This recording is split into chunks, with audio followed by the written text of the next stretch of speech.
guys. Lunch po tayo. Ayan. Cream of potato and chicken. Ayan. With parsley. Ito naman, garlic bread with parsley na naman. Ayan guys, simple food.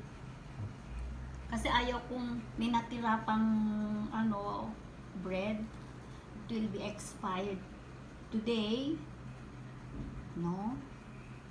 Today, diba? Sa para bukas, hindi ko itatapon ito. Ayan. Tipid moves. Ayan guys. Simpleng buhay. Then I will cook dinner for tonight kasi nag-iisa na naman ako guys. Ayan guys. Simple life. Ayan, plus water. Kain po tayo.